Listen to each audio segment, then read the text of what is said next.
चलिए शुरू करते हैं तंत्रिका तंत्र नर्वस सिस्टम की बात करते हैं। तो चलिए नर्वस सिस्टम को बात करते हैं और फटाफट खत्म करते हैं। और नर्वस सिस्टम में हम सबसे पहला सवाल है कि मानव शरीर की प्रतिवर्तीय क्रिया जिसे हम रिफ्लेक्सिव एक्शन बोलते हैं का नियंत्रण केंद्र कहाँ स्थित होता है? बताइए नियंत्रण केंद्र कहाँ स्थित होगा भाई? तो हम बताएंगे मेडुला ओब्लांगेटा में होगा। क्या होगा? मेडुला मेडुला ओब्लांगेटा बता देंगे।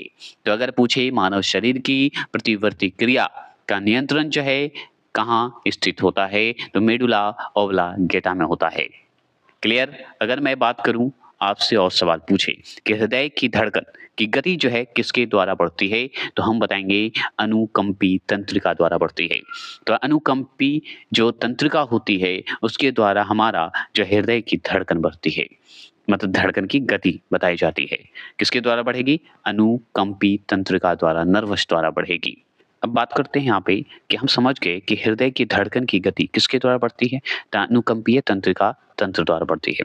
तो अनुकंपीय तंत्रिका तंत्र द्वारा तो बढ़ती है, ये मान गए। तो इससे हम पता है अनुकंपीय है मतलब सिम्पैथिक है, तो सिम्पैथिक याद रखिएगा, सिम्पैथेटिक नर्वस सिस्टम भी बोलते हैं।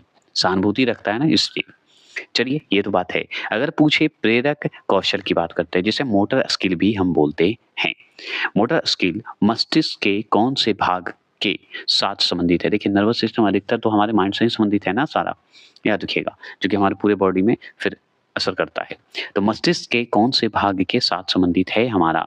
तो हम बताएंगे कि ये मोटर स्किल की अगर बात हो रही है तो ललाट भाग जिसे फ्रंटल लोब बोलते हैं। ठीक है, तो फ्रंटल लोब बोलते हैं, ललाट भाग बोलते हैं। ललाट, जो ललाट आगे की ओर होता है ना, ललाट भाग, उसे कहते हैं। मानव के मस्तिष्क का सबसे बड़ा भाग अगर पूछे, बताइए मस्तिष्क मतलब माइंड का जो सबसे बड़ा भाग अगर पूछ रहा है तो क्या बताइएगा? रोम्बे, याद रखिएगा, तोड़ दीजिए, रोम्बेन सी फेनॉन है। ठीक है, तो रोम्बेन सी फेलॉन जो है हमारा सबसे बड़ा भाग है मस्तिष्क का। तो मानव शरीर का मस्तिष्क का सबसे बड़ा भाग अगर पूछ रहा है आपसे तो रोम्बेन सी फेलॉन बता देना है, आपका सही आंसर हो जाएगा।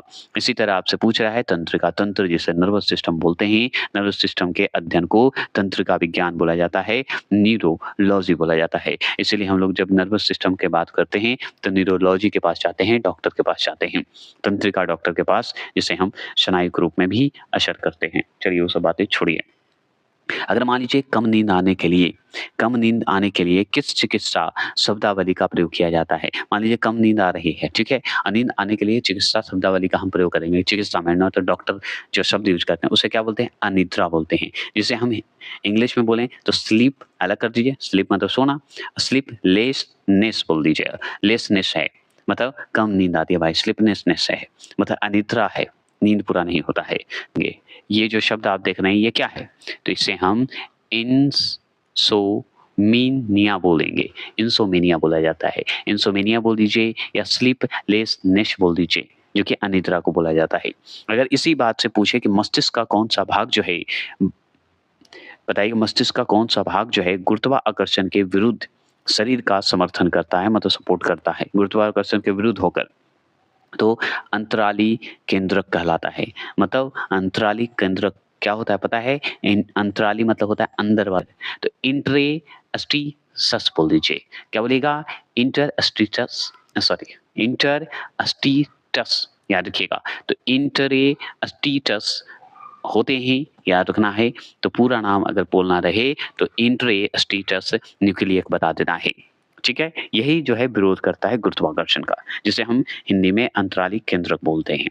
अगर इसी तरह शब्द आपसे पूछे कि भाई औसतन एक सामान्य मानव मस्तिष्क का भार जो है कितना होता है? तो 1.3 बताया गया है, 36 किग्रा बताया गया है।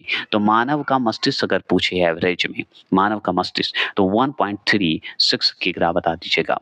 ठीक है, 1.36 किग्रा बता दीजिएगा, ये बात ध्यान रखना है। लेकिन एक चीज ध्यान रखिएगा कि ये एनसीईआरटी के तहत 1.36 बताया गया है, तो यही हम एनसीईआरटी के तहत महेश परमार का जो बुक है उसके तहत हम मानेंगे। अगर आपसे पूछे शरीर में प्रतिवर्ती क्रिया का नियंत्रण और समन्वय कौन करता है? तो हम बताएंगे मेरु रज्जु करता है। क्या करता है? मेरु रज्जु करता है, स्पाइनल कॉर्ड करता है। तो हमारे शरीर के जो प्रतिवर्ती क्रिया होती है, जो क्रिया होती है हमारे शरीर में एक्टिव रहती है, उसे कंट्रोल करने का या उसे बैलेंस बनने का, समन्वय करने का कौन करता है? तो मेरुरज्जु का काम है, स्पाइनल कॉर्ड का काम है, ये सब काम करेगा। अब देखिए सेरेब्रल, सेरेब्रल पल्सी, तो सेरेब्रल पल्सी जो है मस्तिष्क संबंधी विकार है। क्या है? मस्तिष्क से संबंधित विकार है जो सामान्यतः छोटे बच्चों में पाया जाता है। तो अगर पूछे सेरेब्रल पल्सी, अगर पूछे जो कि किससे संबंधित है, सेरेब्रल जैसे शब्द आएगा तो मस्तिष्क याद रखिएगा। तो जैसे ही सेरेब्रल ब्रल पल्सी नाम आ जाए तो ये समझिएगा कि मस्तिष्क से संबंधित एक बीमारी है, एक विकार है जो कि ये सामान्यतः छोटे बच्चों में मिलेगा। किसमें मिलेगा? छोटे बच्चे में मिलेगा। सेरेब्रम का नाम सुने होंगे ना, याद रखिएगा। अगर आपसे पूछेगा कि तंत्रिका तंत्र का विकास जो है सर्वप्रथम किस जीव में जो है माना जाता है, तो हाइड्रा में माना जाता है। तो अगर आपसे पूछे तंत्रिका तंत्र जिसे नर्वस सिस्टम बोलते हैं का विकास जो है सर्वप्रथम किस जीव में आपको माना गया, बताया गया या है, तो हाइड्रा में बताया गया। ठीक है, हाइड्रा में। अगर इसी तरह मनुष्य में कपालिक तंत्रिका की बात करेंगे, क्रेनियल नर्वस की बात करेंगे कि संख्या होती है तो 12 जोड़ी होती है। कितनी जोड़ी होती है? 12 जोड़ी होती है। तो आपसे मनुष्य में कपालीय तंत्रिका की संख्या होती है तो 12 जोड़ी होती है, ये बात जान लीजिए। तो क्रेनियल नर्वस बोलते हैं कपाली को। अगर मनुष्य में मेरु तंत्रिका की बात करें, स्पाइनल नर्वस की बात करें, ठीक है, तंत्रिका की बात करें, मेरु तंत्रिका की, तो संख्या कितनी होती है? 31 जोड़ी, जो कि हम शुरू में ही पढ़े थे। 12 जोड़ी किसकी होती है? कपालिका तंत्रिका की होती है, क्रेनियल नर्वस की होती है। बस इतना ध्यान रखना है। अगर इसी में सवाल पूछे कि मानव शरीर में भूख एवं तृप्त, भूख जो लगता है, प्यास लगता है, वो मस्तिष्क के किस भाग द्वारा नियंत्रित होता है, पता लगता है, तो हाइपोथैलेमस द्वारा ये होता है। तो ये डायरेक्ट सवाल पूछता है, हाइपोथैलेमस का नाम सुने हैं? तो सुने हैं। किससे संबंधित है? मस्तिष्क से संबंधित है। मस्तिष्क में है तो क्यों है? तो इसमें भूख और प्यास का पता लगाने के लिए अनुभव करवाता है हाइपोथैलेमस। समझ गए? चलिए, अब इसी में डिस्लेक्सिया के नाम सुने होंगे। डिस्लेक्सिया जो होता है ये भी मस्तिष्क से संबंधित है और एक बीमारी है जो कि मानव शरीर के किस अंग से संबंधित है, तो मस्तिष्क से। डायरेक्ट सवाल यही है। तो डिस्लेक्सिया क्या है? एक मस्तिष्क है जो कि पढ़ने उड़ने में दिक्कत होती है, याद रखिएगा। तो डिस्लेक्सिया जो है नामक की बीमारी, ये मानव शरीर के कौन से अंग से संबंधित है? तो मस्तिष्क से संबंधित है। अगर बात करें हम लोग नर्वस सिस्टम पढ़ ही रहे हैं तो मस्तिष्क ही आएगा, याद रखिएगा। जैसे उस तंत्र में यकृत हो गया, फेफड़ा हो गया, लीवर हो गया, लीवर को यकृत बोलते हैं, आंत हो गया, ये सब जो है पढ़े। उसी तरह नर्वस सिस्टम में हम लोग जो पढ़ रहे हैं उसमें हम नर्वस सिस्टम को मस्तिष्क से संबंधित है। शरीर के अन्य सभी अंगों की तुलना में किस अंग को ऑक्सीजन की आवश्यकता सर्वाधिक होती है? ये तो मस्तिष्क की आवश्यकता होगी। तो शरीर के अन्य सभी अंगों की तुलना में किस अंग को ऑक्सीजन की आवश्यकता सर्वाधिक होती है? तो मस्तिष्क को होती है। ये बात हमेशा याद रखिएगा। किसको? मस्तिष्क को होती है। अगर पूछे तंत्रिका ऊतक का जो है प्रमुख कार्य क्या है, तो उत्तेजनाओं को प्राप्त करने तथा मेरुरज्जु व मस्तिष्क के आवेग भेजना, आवेग भेजना, याद रखिएगा। अम्पल्सिव कहते हैं, अम्पल्सिव करना। जी, एक तो अभी पढ़ रहे हैं यहाँ पे देखिए पढ़ने जा रहे हैं परा अनुकंपी तंत्र। ठीक है, एक परा अनुकंपी तंत्र था, एक अनुकंपी तंत्र था। अनुकंपी तंत्र को हम लोग बोले थे सिंपैथेटिक नर्वस सिस्टम। अब यहाँ पे परा अनुकंपी तंत्र है, अनुकंपी तंत्र को, परा अनुकंपी तंत्र को ही पैरा सिंपैथेटिक बोलते हैं। तो परा अनुकंपी तंत्र जो है ये भोजन ग्रहण करने के पश्चात आहार नाल के तरंग जो गति है, तरंग गति और इसकी दीवार की ग्रंथियों के स्रवण का जो है उत्तेजन किस तंत्र द्वारा होगा? तो यही परा अनुकंपी तंत्र द्वारा होगा।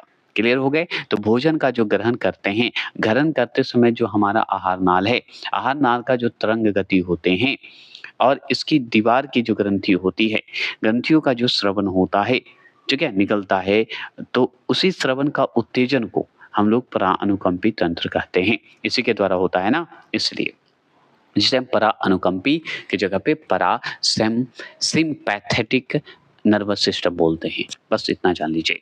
क्लियर हो गए? अगर आपसे पूछेगा कि कौन सा तंत्र जो है हमारे शरीर में, ठीक है, अगर आपसे पूछ रहा है तो कौन सा तंत्र जो है हमारे शरीर में समन्वय का कार्य करता है, मिलाने का काम करता है, मिलने का काम करता है, तो तंत्रिका एवं अंतःस्रवित तंत्र करता है, जिसे हम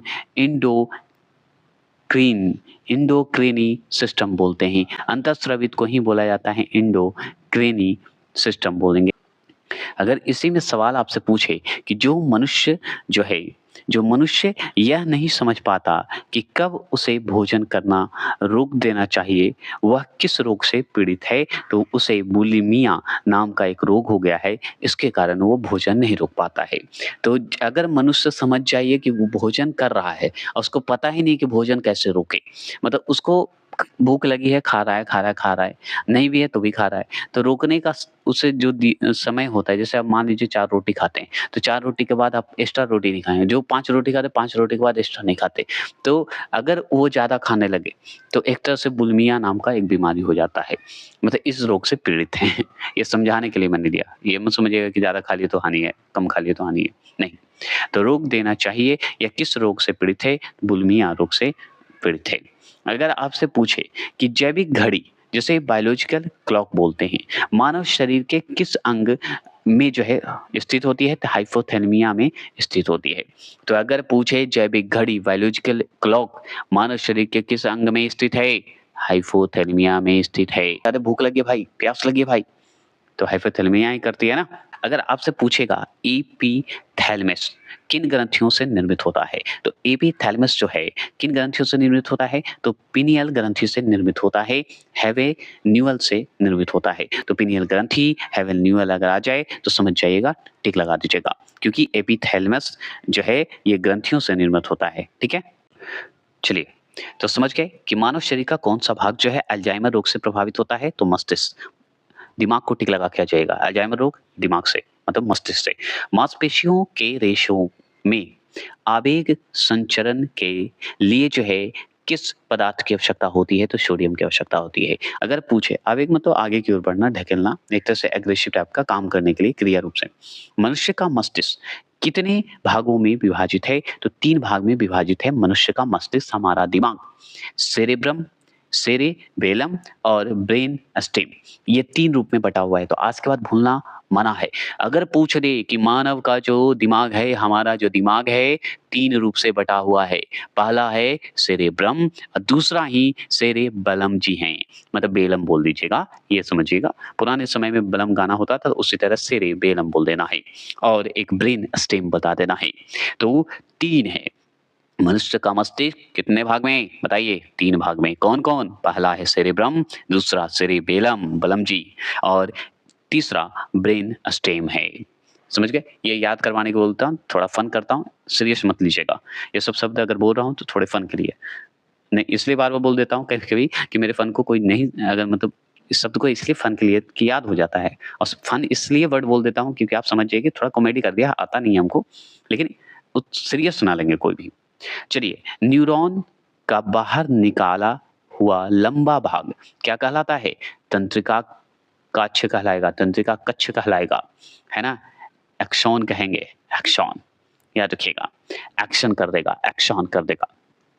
तंत्रिका कोशिकाओं के तंत्रिका काक्ष बोलते हैं, जिसे हम कक्ष बोल दीजिए। तंत्रिका काक्ष के चारों ओर किस पदार्थ का आवरण पाया जाता है? तो मेलिन का पाया जाता है। तो याद रखिए, न्यूरॉन का बाहर निकला हुआ लंबा भाग क्या कहलाया? तंत्रिका काच। और तंत्रिका काच के चारों ओर जो है फैला हुआ है, उसके ढका हुआ है आवरण से, कवर से, तो उस कवर को क्या कहते हैं? मेलिन कहा जाता है। ठीक है, समझ गए होंगे। अगर मान लीजिए सुई चुभाने पर, बताइए सुई चुभाने पर किस अंग में, ठीक है, क्या बोलिएगा? किस अंग में पीड़ा का अनुभव नहीं होगा? तो मस्तिष्क में सुई चुभाने पर पीड़ा का अनुभव नहीं होता है। ठीक है, याद रखिएगा। तो ऐसा नहीं कि ट्राई करिएगा सुई चुभाने पर पीड़ा नहीं हो रहा सर, हो रहा है, ऐसे नहीं बोलिएगा। ये ऐसे ही मजाक करना है कभी कहीं-कहीं। अब कहाँ पे सुई चुभाने पे नहीं होगा, वो भी अलग-अलग तरीके से है। चलिए, तो ये सब हम लोग के लिए नहीं है, वो डॉक्टर के लिए है। मानव के जन्म के पश्चात किस अंग में कोशिका विभाजन नहीं होता है? तो तंत्रिका कोशिका में विभाजन नहीं होगा। सोचिए, नर्वस सेल में जो है नहीं होगा, ठीक है? तंत्रिका कोशिका में विभाजन नहीं होगा। क्यों नहीं होगा पता है? मानव जैसे ही जन्म जाएगा, उसके बाद उसके अंग में कोशिका विभाजन नहीं हो सकता है, किसमें? तंत्रिका कोशिका में। ठीक है? तंत्रिका कोशिका में चेंज नहीं आएगा। अगर पूछे चिकित्सा उपकरण और उपाय जो हमारा नर्वस सिस्टम से संबंधित है, उसकी बात कर रहा है, जैसे सीटी स्कैन, ये ज़रूरी है, मस्तिष्क से संबंधित है सीटी स्कैन। तो शरीर के असमानता के लिए ये सीटी स्कैन होता है कि शरीर की असमानता सीटी स्कैन से पता चल जाता है कि भाई आपके दिमाग में, आपके शरीर में क्या है, सीटी स्कैन कर लीजिए ज़्यादातर, है ना? ये हो गया। अगर पूछते कि इलेक्ट्रोकार्डियोग्राफी, इलेक्ट्रोकार्डियोग्राफी इसलिए होता है क्योंकि हृदय में जो विकार होता है, उसका पता लगाने के लिए। तो ये सब जो है हम तंत्रिका तंत्र में पढ़ रहे हैं, तो इसी से जुड़ा हुआ है। ये उपकरण है डॉक्टर का। तो अगर इलेक्ट्रोकार्डियोग्राफी पूछे तो हृदय टिक लगा के आ जाएगा, उसमें जो बीमारी है उसका पता लगाना है। सीटी स्कैन आ जाए तो समझिए शरीर का जितने भी असमानता है या बीमारी है उसका पता लगाने के लिए। ऑटो एनालाइज़र अगर पूछे तो जैव रासायनिक तत्वों की जाँच के लिए होता है। तो ऑटो एनालाइज़र पूछे तो जैविक जो हमारा वायु जो रासायनिक केमिकल होते हैं, उन तत्वों की जाँच करने के लिए होता है। और पेसमेकर, पेसमेकर भाई हृदय की गति के नियंत्रण के लिए बनाया गया है पेसमेकर, इसलिए लगाया जाता है। कभी-कभी पेसमेकर सुने होंगे, मूवी में देखे होंगे, पेसमेकर जो है इलेक्ट्रॉनिक रूप से है लगाया जाता है, ठीक है? और उसे कोई भी हैंडल कर सकता है कभी-कभी, है ना? तो पेसमेकर जो है हृदय की गति को कंट्रोल करने के लिए लगाया जाता है और उसी को हैक कर लेता है कोई-कोई फ़िल्म में, तो भाई पेसमेकर से चिपक गए।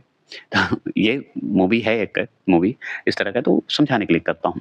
सीरियस देखिए हर चीज़ में मैं हाँ, अपनी भूमिका निभाता हूँ, अपने कर्तव्य को मैं जानता हूँ, कहाँ पे फ़न करना है, कहाँ पे नहीं और उसी हिसाब से करता हूँ, ठीक है?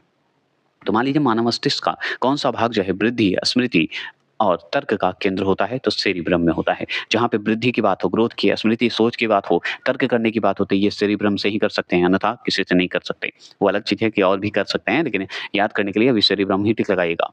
चलिए, अब भूख-प्यास पूछे, हाइपोथैलेमस लगा दीजिएगा। अगर 2 तंत्रिकाएँ कोशिकाओं के मिलन को क्या कहते हैं? तो सिनेपस कहते हैं। क्या कहते हैं? सिनेपस कहा जाता है। तो 2 तंत्रिका कोशिकाओं के मिलन को सिनेपस कहते हैं। अगर पूछे पेसमेकर क्या है? तो हृदय की गति को नियंत्रण करता है। तो चलिए ये हो गए हमारे खत्म। क्या हो गए? तंत्रिका तंत्र खत्म, नर्वस सिस्टम। इसका जो पॉइंट बताता हूँ वो पॉइंट सुन लीजिए कि प्रतिवर्ती क्रिया की खोज सर्वप्रथम करने वाले मार्स हॉल थे। याद रखिएगा। तो चलिए आज के लिए इतना ही रखते हैं, फिर मिलते हैं नेक्स्ट टॉपिक। कौन-सी टॉपिक है? रुक जाइए, वेट कीजिए, दिखा देता हूँ और इसके बाद जल्द ही बायोलॉजी खत्म होगा, इसका एमसीक्यू तैयार हो रहा है। तो याद रखिएगा रक्त परिसंचरण तंत्र। नेक्स्ट वर्ड जो है टॉपिक है ब्लड सर्कुलेटरी सिस्टम पढ़ेंगे। इसके बाद जो है ये टॉपिक एक ही टॉपिक कल आएगा और उसके बाद 2 टॉपिक आएँगे कल, उसके बाद अंतःस्रावी ग्रंथियाँ एवं हार्मोन्स पढ़ेंगे। इन